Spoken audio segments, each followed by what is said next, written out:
Hey guys, welcome back to today's video. Today is Wednesday, September 29th, 2021, and today we're going to be talking about the 2024 Republican presidential nomination. Now, the reason why I want to talk about this is because a new poll from the John Bolton Super PAC shows that President Trump and Ron DeSantis are virtually tied when it comes down to the new 2024 numbers. Looking at the previous John Bolton Super PAC polling data in the Republican primary, you saw that Donald Trump had an insurmountable lead.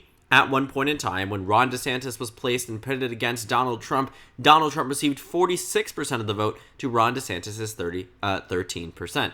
Today, that number stands with a significant increase for Ron DeSantis and a significant decrease for President Trump, according to this most recent poll. It shows that Ron DeSantis receives 25% of the vote and Donald Trump receives 26% of the vote. And while it is a lead for President Trump, it is far from one that is extremely large. It is far from one that you could see as unchallengeable and unwavering.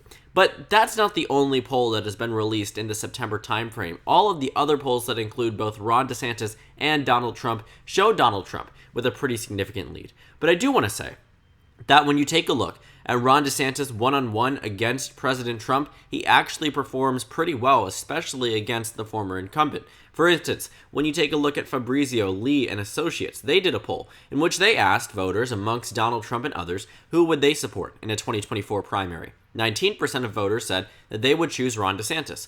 47% said President Trump.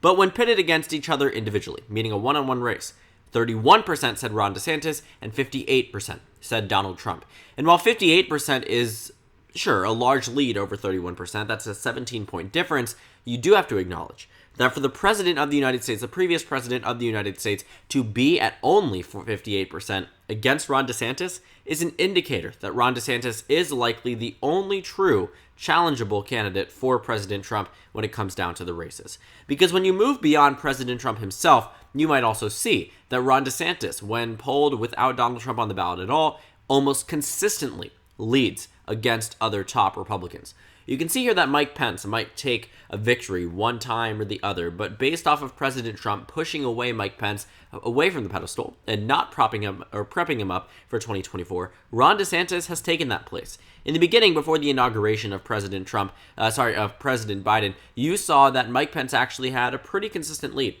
44% of voters preferred him over anybody else. 20% of voters preferred him, 22% of voters preferred him. He was winning the polls consistently from all the polls from August of 2020 through January of 2021. But then the insurrection happened. Then President Trump was impeached for a second time. Mike Pence decided to confirm the election results, and Joe Biden was consequently put into office, and then his numbers began to dwindle. The undecided numbers rose, and then when pitted against a few other nominees, sure took the lead, but then all of a sudden, Ron DeSantis started to creep up. From someone who was only at 2% in terms of national standings in November of 2020, at 3% in January of 2021, 2% by the end of January 2021, to a point where today he stands sometimes at 39% across the map. You see here that Ron DeSantis certainly has had a pretty significant rise. He is the bar here that is, the line here that is outlined in red. And you can see that he started out actually as one of the lowest performing candidates across the race and now ends up as the highest placing one currently, above Mike Pence, above Nikki Haley, above Ted Cruz, above Donald Trump Jr., above everybody else besides Donald Trump. But it seems to be that if there was to be a two-way race, it would be between Donald Trump and Ron DeSantis. And you can see that here based off the new numbers. And it's just quite fascinating that Donald Trump and Ron DeSantis are in this position where it seems to be 1 point over the other. Of course, I don't exactly believe this to be the final result. I don't think it is a 1 point race at this point in time. In fact, I know it is not a 1 point race given how lopsided the electoral map, the Republican primary will be for President Trump, considering that many top Republicans will aim even to clear the field for him, as some have already promised. Nikki Haley came out on national television to say that if Donald Trump was to run in 2024, that she would not run. Ron DeSantis and many other top Republicans have indicated similar ideas, but Ron DeSantis I could actually see challenging President Trump. But here's the interesting thing. Ron DeSantis is being viewed as the second coming of Donald Trump, which means that he could have a political future beyond the 2024 Republican presidential nomination. Ron DeSantis is young. He has a strong political future. In 2022, he will be running for re-election after winning his election in 2018 in the state of Florida. So he will give the Republican Party some type of boost in the state of Florida, undoubtedly, but that doesn't mean he needs to run in 2024. For Donald Trump, I think 2024 might be his last election that he can actually run in as a strong candidate. To ride the wave of the lost 2020 election would be something beneficial for Donald Trump when it comes down to the primary. The same way that you could have seen Hillary Clinton swoop into the 2020 race, maybe not necessarily won the primary easily, but definitely would have had a small subsection of that vote, as polls indicated, 18 to 20%, not to the same extent by any regard, but still, 18 to 20% straight off the bat isn't necessarily a bad starting point when we saw how crowded the 2020 presidential field was. So with Donald Trump at the helm of the Republican Party in 2024, I think that it will be quite interesting to see the final result. But the fact is that the top two contenders in almost every characterization are Donald Trump and Ron DeSantis, and both of them actually come from the state of Florida when it comes down to their home states, and both of them have either offered an advantage previously or would offer an advantage in 2024. Florida seems to really like President Trump. They really seem to be in this position where they view him as a likable candidate, someone who has been able to inspire minority voters across the state of Florida to shift towards the right. In fact, when you take a look at the previous presidential election, let's see here if we can compare the two, past elections versus past elections, Florida was one of the few states that shifted towards the right, and in fact was the second largest rightward shift of all of the states that shifted to the right in the 2020 election. Whereas the rest of the country, and all of the neighboring states to Florida, Mississippi, Alabama, Georgia, South Carolina, they all shifted towards the left, improving the Democratic Party's numbers there, which was why this was such a significant anomaly and why Democrats need to really do some investigation and dissection of what went wrong in the state of Florida, because they cannot afford to lose that state in the future, especially with it growing in population. But when you see President Trump and Ron DeSantis, I think that the emphasis there is also that Florida probably won't be winnable by Democrats in 2024 if either of the two decide to run.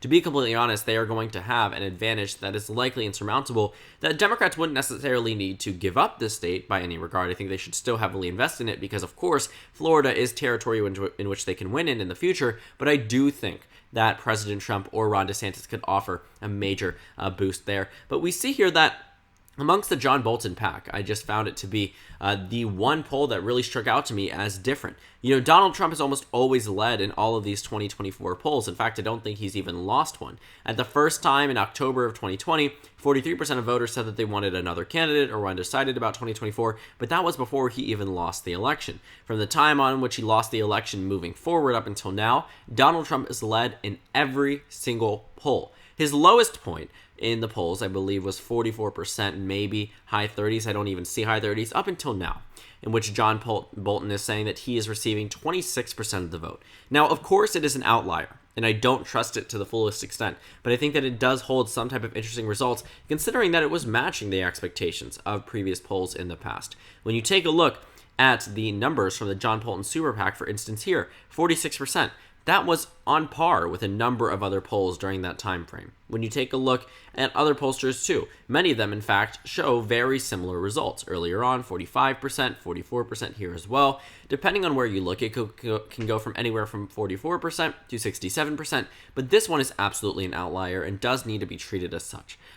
But I can absolutely see 2024 being a race between Ron DeSantis and Donald Trump, and you do have to ask, how would that exactly go for Ron DeSantis against Donald Trump? Well, first thing, I do think that the Republican primary in the state of Florida will go to Donald Trump. He already has that advantage, and in the 2016 Republican primary, he even decimated Marco Rubio, who was the senator from this state. I mean, you find someone who is a well-known figure, defeated Charlie Crist and a Democrat in 2010 in the Senate race, and yet Marco Rubio, with a home state advantage, could not even win 29% of the vote. I mean, you couldn't even win a third of the state's Republican vote, whereas Donald Trump nearly won 50% of it.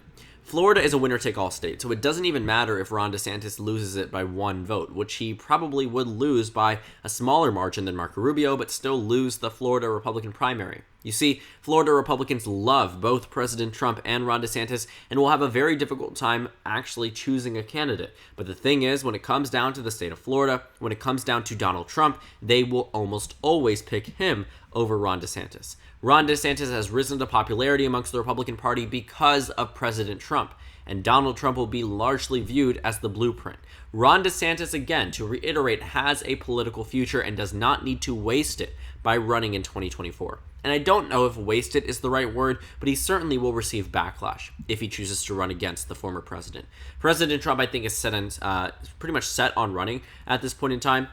I do expect him to run for president. Obviously, it's reading the tea leaves at this point to figure out, but he did say to Sean Hannity a few months ago that he has already made a decision, and he has been actively campaigning in states such as Georgia, Iowa, Arizona, making arguments for certain candidates, for certain ideologies, and continuing his Save America PAC. I think that the idea that he's not going to run is probably a lot less likely than the idea that he is going to run, because it does seem pretty likely, considering what he's doing in order to continue to push his name recognition and continue to stay involved in politics for someone who promised to leave the political scene if he lost to Joe Biden. But all in all here, what's happening is that Ron DeSantis, Donald Trump are peeling away from the rest of the race. Nikki Haley, Ted Cruz, Tim Scott, Mike Pence, names that were previously floated as top contenders for 2024, just simply no longer are floated in such a regard. The Republican Party has moved beyond the need for more centrist candidates and has opted to choose more Trumpian type candidates, including President Trump himself. I mean, when you take a look at the potential candidates here, every single one of these people, besides Larry Hogan, supports Donald Trump and all of his endeavors. And Mike Pence, while that may be a little bit of a debate, I really don't think so. At the end of the day, Mike Pence stood by Donald Trump on 99.9% of issues, and choosing to certify the election results, which was not a choice but a constitutional requirement, is not necessarily a sign of defection. While he may have been unhappy with President Trump following the immediate moments behind the insurrection, Mike Pence certainly has not come out and denounced him, and has proved to be, in many ways, a continuation of President Trump's voice across the nation, speaking in events like the one in Virginia with Glenn Youngkin in that state. But point is that all of these potential contenders, with the exception of a few, support President Trump. No longer are the days of never Trump Republicans, no longer are the days of moderate Republicans, but Donald Trump has certainly taken over a significant portion of this party and will continue to do so. His influence will be unmatched, and for him and Ron DeSantis to be pitted against each other, I think will be quite fascinating, to say the least. I think it'll bode some very interesting election results, because it'll be as if you're talking about the father and son running against each other for a presidential race, and that's exactly what this would be like. Obviously, it wouldn't be the exact same as Donald Trump Jr. running against Donald Trump, but you would see a similar type of mindset here, a conflict on whether or not who is more of the Trump-type Republican, even running against President Trump. But when you take a look here, amongst those who have declined to be candidates, you have Ron DeSantis saying that it's nonsense that he's going to run in 2024. Well, I do want to remind you that when you see things like that, understand that Hillary Clinton in 2013 said she had no intention of running in the 2016 presidential election. Take a look at the way that Joe Biden and other Democrats viewed the 2020 presidential election.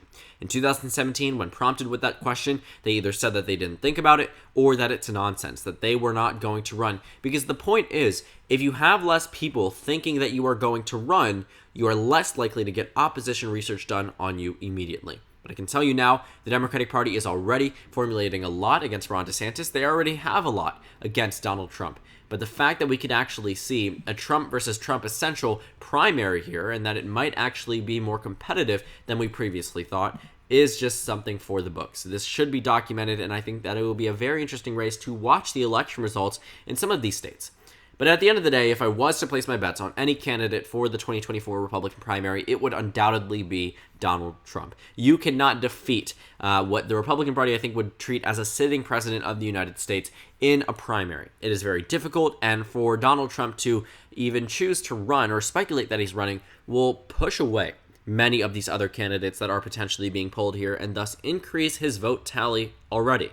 When you see Nikki Haley at 6%, she said that she will not run if Donald Trump does. Ted Cruz will not run if Donald Trump decides to run. Mike Pence probably will not. Marco Rubio and Tim Scott certainly will not. So that 6, 5, 2% all added up will bring Donald Trump to an even higher number, to a point where he could reach, potentially speaking, maybe 30-40% according to the John Bolton Super PAC, which is the lowest I could see him happening, or it's lowest I could see him at, or at the highest point of being at 80% of the overall vote, with his opposition receiving 20%. But if it was to be a race between DeSantis and Trump, I would expect the final results to be somewhere around 60-40, but of course, 60-40 really doesn't matter when you can even win a primary, as Donald Trump did in 2016, with simply 44% of the vote through a plurality style of victory. But that's all that I wanted to cover today. Thank you guys so much for watching this video. Make sure to comment down suggestions below, subscribe on the left if you haven't already, and check out the Instagram and Twitter. At the bottom left of the screen, there's also a Discord server for you to go ahead and join. On the screen, there's a video you can watch, and then a playlist for my 2024 election analysis videos. Again, thank you guys so much for watching, and I will see you all later today.